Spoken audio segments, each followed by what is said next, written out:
What if the most powerful healing foods on Earth were not new? What if they were described thousands of years ago? The supplements you buy today are pale imitations of 10 ancient foods. Researchers keep confirming what biblical people already knew. Stay with me through this entire list.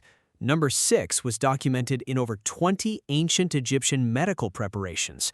Number 9 was given as a royal gift during a devastating famine, not gold, a specific food. Once you understand what it does to the heart, you will understand why. Most of us grew up in a world that replaced real food with processed versions. We replaced raw honey with syrup. We replaced whole grains with refined flour. We replaced cold-pressed oils with heated industrial versions. And we called it progress. But something happened quietly over those generations. Chronic disease rates climbed. Inflammation became the defining condition of modern life. People began searching for answers in capsules and powders. And all along, the answers were already in an ancient text. The ancient world did not struggle with the diseases that define modern life. They were eating differently. They were paying close attention to what food actually did to the body. We stopped paying attention. Today, we begin again. The Bible is not a nutrition textbook, but it describes a way of eating that researchers now call extraordinary. Across the Old and New Testaments, food appears as central to life and healing. Deuteronomy 8 verse 8 describes the Promised Land with 7 specific foods: wheat in barley, and vines in fig trees, in pomegranates, a land of olive oil, in honey. 7 foods in a single verse of Scripture. Each one has now been studied by nutritional scientists. Each one has shown clinically significant health benefits. This was not a list chosen at random.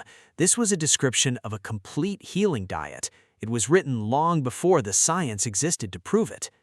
God gave Ezekiel a precise bread recipe during his prophetic fast. The ingredients included wheat, barley, beans, lentils, millet, and spelt. Modern nutritional analysis shows that recipe provides complete protein for extended physical challenge. It also delivers a fiber profile that sustained people through demanding seasons. The ancient world understood food at a level our processed culture has entirely lost. Scripture was not only guiding the spirit, it was quietly protecting the body as well. These 10 foods are where we begin to find that wisdom again. Let us start with number 10. Dates. Date palms are referenced throughout Scripture as a food that sustained armies and pilgrims. They're calorie-dense and shelf-stable for months. They're also packed with natural sugars that fuel the body without a crash.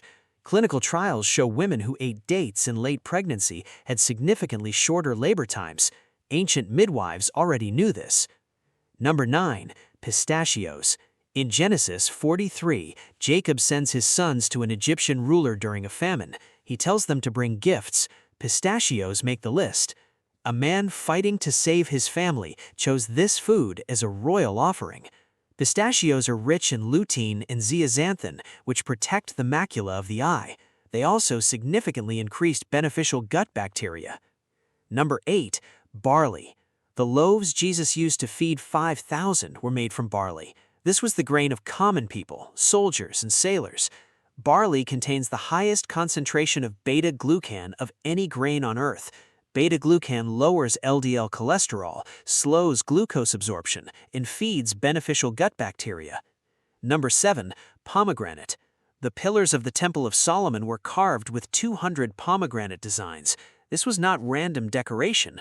Pomegranates contain a compound the gut converts into urolithins with powerful inflammation-reducing properties. Clinical trials show measurable reductions in blood pressure and LDL oxidation. The polyphenol concentration outranks red wine, green tea, and blueberries. Number 6. Garlic.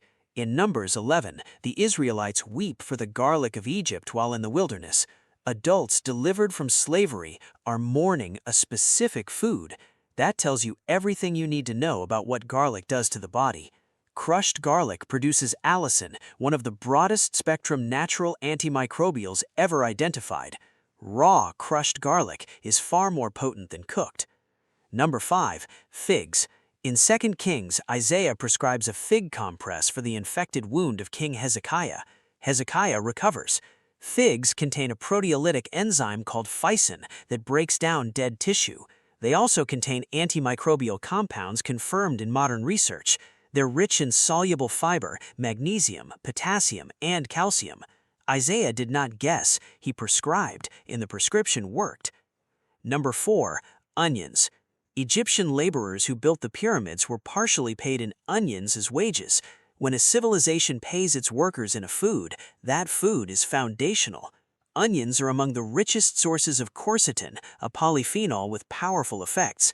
Quercetin measurably reduces blood pressure and inhibits inflammatory signaling. Onions are loaded with prebiotic fibers that feed beneficial gut bacteria. Number 3. Raw honey. Honey appears across Scripture as a food that gives strength and healing. Raw honey is one of the most studied natural antimicrobials in scientific literature. Clinical research confirms it kills harmful bacteria through 3 simultaneous mechanisms. Manuka honey is now used in certified medical wound dressings worldwide, but only raw, unheated honey retains these properties. Most commercial honey has been heated until the healing is gone. Number 2. Almonds. When God instructed Moses on the menorah design, the cups were shaped like almond blossoms. Almonds are among the most nutrient-dense foods on Earth. A single serving provides approximately 37% of the daily requirement for vitamin E. Vitamin E protects cell membranes from oxidative damage linked to aging and disease. Almonds are also rich in magnesium, which supports over 300 enzymatic reactions. Number 1. Olive oil. Olive oil is referenced over 140 times in biblical scripture. Kings were anointed with it. Wounds were dressed with it. The Good Samaritan in Luke 10 applies oil to an injured stranger as real medicine. Extra virgin olive oil is consistently linked to reduced cardiovascular disease and inflammation.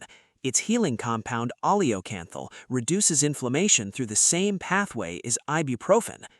I want to pause here and ask you something personal. Which one of these foods surprised you most today? Was it the figs used as a wound compress by a prophet?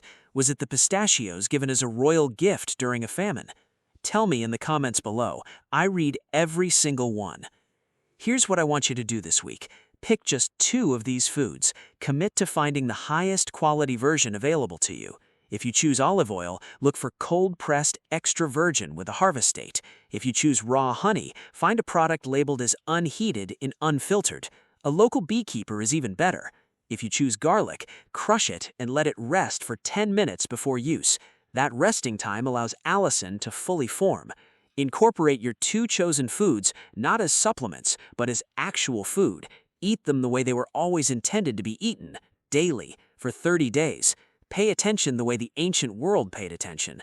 Notice how you feel in the morning. Notice how quickly you recover when something comes on. The results will speak for themselves. 2 foods, 30 days. That's where real transformation begins. If this opens something up for you today, share it with someone you love, a parent, a friend, someone searching for answers and not knowing where to look.